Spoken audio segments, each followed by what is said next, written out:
It's been a while, give me a smile. Welcome to the 365 vlog. Let's go.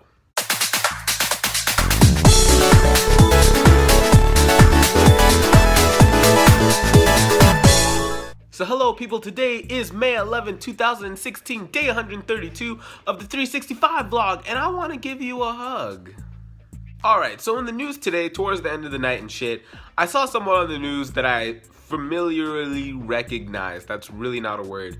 But I saw someone that I knew on the news, and I was like, oh, I know this dude. And it was the Free Hugs dude. Now, mind you, I don't know who he is. I've just seen him around the city a lot. And I mean, this has been a lot growing up and whatnot, just growing up seeing this dude like from high school all the way to now. And I always thought it was a bit creepy that he gave out hugs for free and there was nothing attached to it. Now, I want to make sure I make a distinction in this video that this guy, this Free Hugs guy, is not the other guy who started the movement to give free hugs and spread an empowerment and a positive message. So these two people are very different. Moving on, just so you know, for your information. However, the story is that this guy punched a dude for money because he didn't give him money for free hugs. And now this is where the shit gets crazy because it doesn't make sense. How do you hold up a sign for free hugs but you're trying to get money at the same time? That's some dissonance right there in your message you're trying to go around. Maybe you change your sign to like paid hugs or some shit. And maybe people understand, maybe you really give genuinely good hugs, but at least the person will know what they're getting into once you give them a hug. Because you give them the hug and then you're like, where my $5 at? Bop! Like, what? That doesn't even make sense. Now, a few people have been saying that maybe he's like mentally unstable, which he must be to some degree to give a sign that says free hugs. I honestly was very wary about this dude, to be honest, for a while. I made sure to stay clear of him, and I've seen him all around, at least like Union Square, maybe sometimes in Chinatown, and I guess now he moved up to 42nd Street, and that brings up something else that has to deal with like 42nd Street's atmosphere. Like the time when I was in high school, I went to like Times Square a lot, and it was a really nice place, but I think because the economy is really hard and a lot of people need jobs, one of the things that's picked up is panhandling, because you get a lot of good tips and a lot of foreigners go to Times Square, so it's a great place to make money if you're like a mascot or something.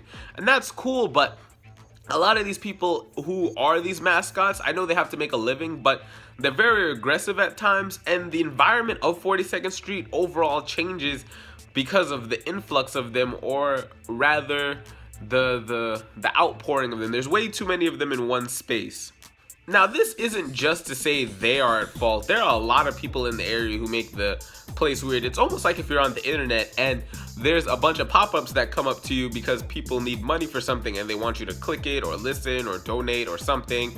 And it's like, if you're not a New Yorker, it's hard to avoid those things because you don't know the place and you don't know how to like maybe sidestep it. Maybe you do, maybe you don't, but it's a bit hard if you're not from around here. And I understand that you have to make a living at the end of the day. I think it's more about your approach and understanding people have a choice in what they decide to do. And I think that you should try and make the guidelines clear, because you let them take a picture with you, but then you want the money. See, that silence when it comes to like the forking over of the money is the problem I have, because you don't tell the person what they're getting into and they're already gotten into it, so it's pretty much too late. Either they delete the picture or whatever, but maybe even then you're just like, no, you just wasted my time, I want like $5, and the tips they want are like outrageously priced. I'm like, you're a fucking mascot, you have something on, I know you need to make a living, but it is not that crazy that you need that much money to take a fucking picture. I know they want to like create regulations in Times Square for people who mascot around or try to panhandle and whatnot, and I think that's cool to have their own section because they're very dispersed. They are centralized, but they're in like the central strip of the square, and that at that point it's like it's really bustling and busy, and there's certain panhandlers who do it better than others. I think it's just more about their approach and how they approach it, because it's okay as long as the person knows what they're getting into, because if they don't know what they're getting into, then it just sucks. But back to the story of the dude who hit the Canadian guy for like not tipping him for the free hugs. I mean, I hope he gets the help that he needs, and I hope that doesn't brandish wrong on the Free Hugs project, the actual project that's supposed to spread a good message, because that's just not cool. And Damn, I thought free hugs died when I was in high school. Like, not him, but like the whole concept of that, like holding up a sign, because I saw a lot of people do that when I used to go to anime cons. I never understood it, but I guess it's still alive, but in another way that I never thought. I guess, I don't know. But yeah, guys, that's pretty much all I have for you today. I hope you enjoyed what I had to say, my little rant about the free hugs guy.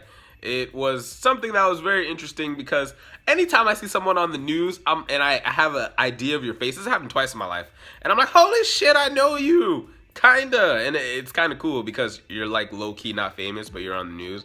Usually it's for bad shit, but you know, roll with the punches. So that's the end of the video, and if you made it to the end, don't hesitate to hit the like button, and also if it's your first time seeing my face, don't hesitate to hit the subscribe button because I make new videos every day, and I hope that you enjoy them. But yeah, guys, question of the day, what do you think about the hugs guy? The free hugs guy? Do you think he was right in what he did? What do you think about the panhandlers in 42nd Street? Tell me in the comment section down below. I'd love to hear your comments on them. But yeah, guys, I'm Vandal. Don't forget to keep it 365, and I'll talk to you tomorrow with another video. Peace. Bye. And honestly, it became really easy when I thought about it. It just became so natural when I was thinking about the thoughts and how I can do things. It was just really easy. So